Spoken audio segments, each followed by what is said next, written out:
The Other Daughter, Chapter 19, Finale. I am the affair baby. That's right, the living, breathing reminder of every scandalous headline and whispered judgment. As the new year approached, Amanda demanded an outrageous $5 million from Delilah as hush money, continually threatening to expose the truth about Jamie's death. Eventually, Delilah, worn down by the blackmail and realizing Amanda's greed would never be satisfied, decided to act. She arranged a private meeting with Amanda. Anticipating this, I had a private investigator install a hidden recording device on Amanda's phone. It captured not only their conversation, but also the moment Amanda drank the poisoned tea Delilah had prepared, followed by her desperate struggle as the poison took hold. The police burst in just in time to arrest Delilah. Amanda survived thanks to immediate medical care. Amanda testified in court, revealing that 8 years ago, under Delilah's orders, she baked macarons that led to Jamie's death.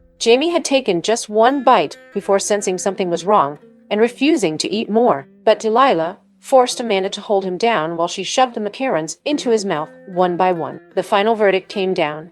Delilah was sentenced to life imprisonment without parole for 1 count of murder and 1 count of attempted murder. Amanda, as an accomplice, received a 10-year prison sentence. Bella, however, was shielded by her mother's testimony, which took full responsibility, and by the Williams family's intervention due to her pregnancy. Her involvement was kept from the public, but she lost all respect from her husband's family. Over the past 6 months, Ezra had also been busy. Starting with the tattoo on the wrist of one of the men who tried to kidnap me, he uncovered a criminal syndicate of professional offenders. This added another charge to Delilah's record, and her cousin, who had drugged me, was also arrested. Justice, though delayed, had finally been served. After everything, my father seemed to age 10 years overnight. With Delilah in prison, Bella spent her days crying, lamenting that Andrew didn't care about her and that his entire family looked down on her. One rainy night, after a particularly heated argument,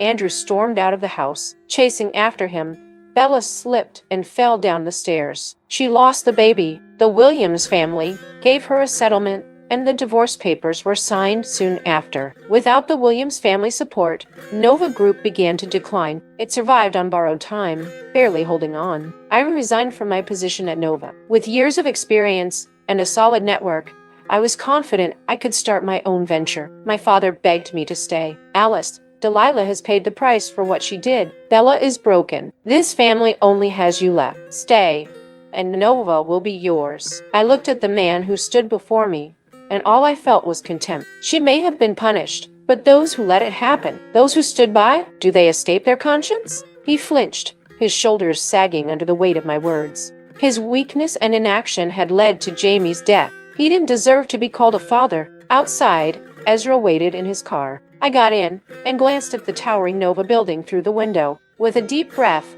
I felt an immense weight lift out. I was finally free of this place, and from now on, I would have nothing to do with it. As Ezra started the car, a figure suddenly hurled itself onto the hood. Startled, Ezra hit the brakes hard. It was my mother. She banged on my window, sobbing hysterically. "Alice, you can't leave me." The loan shark said, "They'll break my hand if I don't pay them back." I rolled down the window and looked at her coldly. "Your gambling debts are your problem, not mine." Realizing pity wasn't working, she wiped her face dramatically and changed tactics, jabbing a finger at me. "You ungrateful brat. I gave birth to you, raised you, and this is how you repay me. You think you can just walk away from me? I'll drag your name through the mud until you can't hold your head up in public." I laughed. "Haven't I been giving you 1,000 every month? That's more than you deserve. That's barely enough to scrape by. What do you think I am, a beggar?" She spat, full of indignation. "Then go ahead, take me to court," I said calmly. "You'll get nothing more from me. I've done my part, and I owe you nothing." Before she could respond, I rolled the window back up and turned to Ezra. "Drive." He didn't hesitate. With one press of the gas pedal, the car sped off, leaving her standing in the rain, stunned. "If she ever comes to you for money, don't give her a cent," I told him. He reached over and took my hand in his. "Don't worry. I understand. Not everyone deserves to be a parent.